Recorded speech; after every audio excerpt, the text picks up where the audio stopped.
इसलिए अगर मीडिया के लोगों का ये स्मगलर टाइप लोग हैं, ये आ जाते हैं मीडिया में कि जी हमें प्रोटेक्शन मिल जाएगी। मैं देखिए, मैं जब पैमरा में था ना, तो लोग मुझे कहते थे कि जी हमें कहीं से कोई लाइसेंस बिक रहा हो, हमें हमें दिलवा दें। हालांकि पैमरा का ये काम, मैंने कहा मेरा तो ये काम नहीं है, हमारा पैमरा का ये काम नहीं है, हम कैसे कर सकते हैं। तो मेरा सवाल था, आप क्यों लेना चाहते हैं लाइसेंस? उन्होंने कहा जी ये हमारे बिजनेस की इंश्योरेंस पॉलिसी है, टीवी चैनल का लाइसेंस। तो देखे ना, ये एआरवाई वाले तो बड़े अक्लमंद हैं।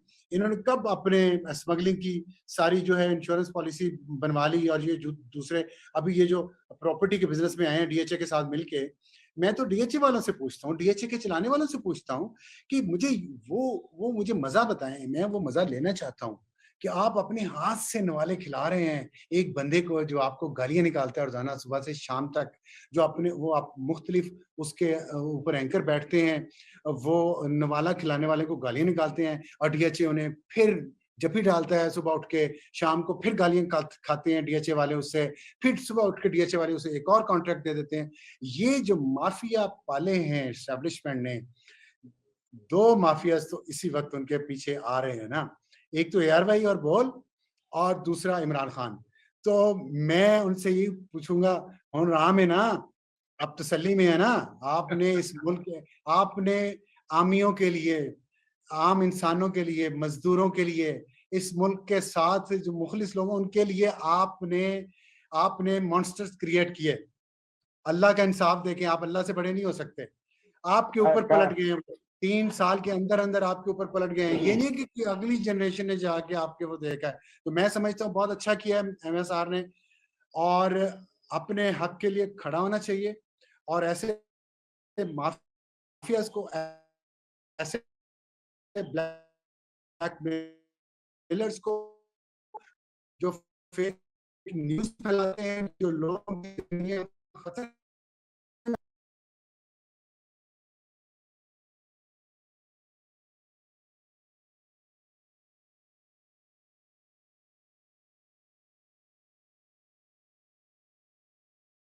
में डालते हैं, जिन्होंने जो कानून अपना रास्ता लेता है, तो मैं उसको सपोर्ट करता हूँ और मैं इस पर बहुत खुश हूँ। और मेरी भी अपनी ख्वाहिश थी, रिसोर्सेज नहीं है, इसलिए मैंने एआरवाई और बोल का मुकदमा अल्लाह के सुपुर्द किया हुआ है। एआरवाई ने और बोल ने मेरी माँ को बहुत दुख दिए हुए हैं, मैं वो भूल नहीं सकता। इतनी मक्कारी से, इतनी अय्यारी से झूठ बोले हैं। ये सलमान होंगी ना, अपने बाप भी होंगे ना, ये सोचे, उनकी आंखों में आंखें डाल के देखे कि हमारे भी माँ बाप हैं, हम भी उनसे उतना ही प्यार करते हैं, उनकी इतनी इज्जत करते हैं। लेकिन मेरी बददुआ है, मेरी माँ ने भी उनको बददुआ दी हुई है, ये भी मैं बता दूं। और इंशाल्लाह देखेंगे, लगेंगी बददुआएं ना। हम जैसे कमजोर लोग हैं ना जी, हम तो इनको ना डीएचए के हराम की कमाई पे लगा सकते हैं, प्लॉट दे सकते हैं, ना इन्हें कॉन्ट्रैक्ट दे सकते हैं, ना मैं इनको अदालत में ले जाके वकीलों की फीसें भर सकता हूँ, ना मेरे हाथ में बंदूक है कि जो इनके घरों में घुस के चपेड़े मारूं। मैं तो खड़ा हूं अपने हक के लिए, और अल्लाह से दुआ है कि इनको अल्लाह इनके किए हुए कामों का अजर इसी दुनिया में हमें दिखाए, तो मुझे बहुत खुशी हो। जी अच्छा, सोलंकी साहब आपका कोई कमेंट है इसके ऊपर? देखें, ये एक लोअर कोर्ट का फैसला है, मुझे नहीं पता कि वो किस हद तक एग्जीक्यूट होगा। हमारा जो निज़ाम इंसाफ है उस पर मेरा इतना भरोसा नहीं। तो इसलिए मैं कहता हूँ कि ये अभी इब्तदाई बात है, लेकिन ज़रूरत इस बात की है कि आपके जो लायबल और डेफेमेशन के जो कवानीन हैं, वो ऐसे होने चाहिए जैसा कि दुनिया में है, जहाँ पर लोगों को जल्द इंसाफ मिलता। ये बात बिल्कुल दुरुस्त है, बिल्कुल दुरुस्त है। और यही यही तरीका है। आप पैमरा ये सब कुछ नहीं कर सकता, ना पैमरा को इसमें उलझाना चाहिए। हमारे यहाँ जो टॉर्ट्स लॉ का जो निज़ाम है वो है ही नहीं, वो होना चाहिए। उसी से लोगों की इज्जतें महफूज रहेंगी, ऐसे घुसपैठियों से जो मीडिया को अपने और मकासद के लिए इस्तेमाल करते हैं। इसके अलावा बहुत सीरियस गुफ्तगू हो गई। कमेंट्स में लोग कह रहे हैं कि जी नाम पूरा लें प्रोजेक्ट का, ARY लगूना। अच्छा, के साथ अच्छा, लोग भी हमारे कमेंट्स पूरा नाम है ARY लगूना DHA। मैं डीएचए जी वालों से पूछता हूँ आज के क्यों वो उस गालियां निकालने, आपको रोजाना वो गंदी गालियों के मैं जवाब देना चाहता था। जी दे और दे ये मैं उनको भी कॉन्ट्रैक्ट जवाब कॉन्ट्रैक्ट देना दे रहे हैं। चाहता था। मुझे डीएचए वाले बताए ना उनके कौन से वीक पॉइंट्स उनके पास है ARY के पास जो इतना ब्लैकमेल हो रहे हैं उनसे। इसका जवाब तो दे दें डीएचए वाले। हाँ जी ये बात तो सही है। मैं अच्छा, अपने दोस्त मुजम्मिल सुरवर्दी की जो इंसिन्युएशन थी आर्मी चीफ के विजिट के बारे में, मेरे ख्याल में वो बेबुनियाद है।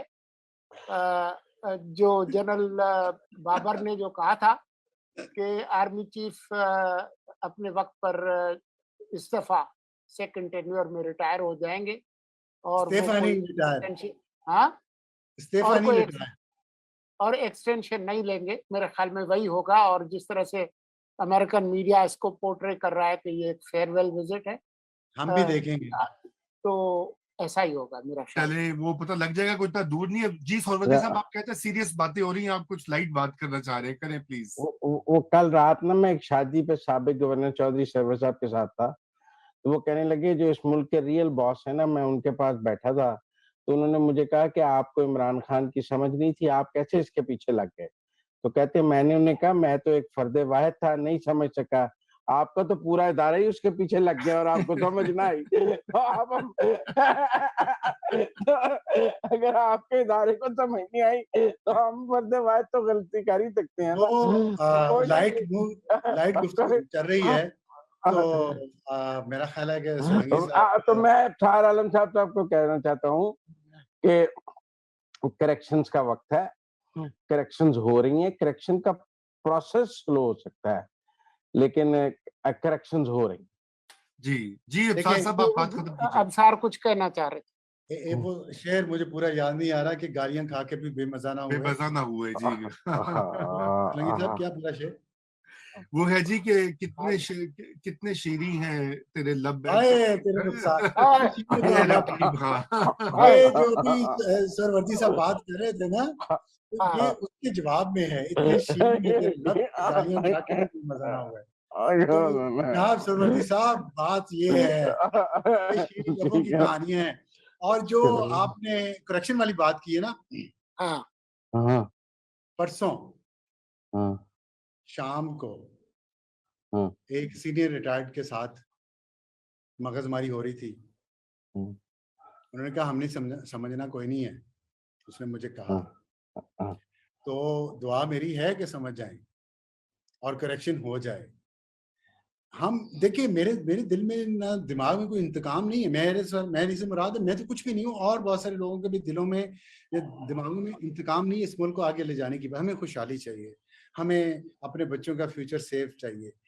इस तरह जो हालात हैं इसमें कुछ भी नहीं होना। हम इस वक्त दुनिया के नीचे तरीन दर्जे पर पहुंच चुके हैं।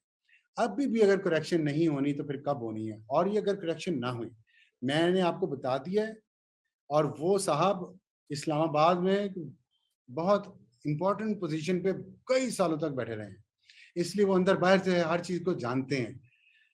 अगर ये जहनियत है अभी भी, और है अभी जहनियत डेफिनेटली है, वो कम है या ज्यादा है मुझे इसका अंदाजा नहीं है, लेकिन मैं आपको बता रहा हूं, अल्लाह माफ करे, इमरान खान के हाथों से जलील होंगे मजीद अगर करेक्शन नहीं करेंगे तो। क्योंकि मैं तो अपना सर नहीं देता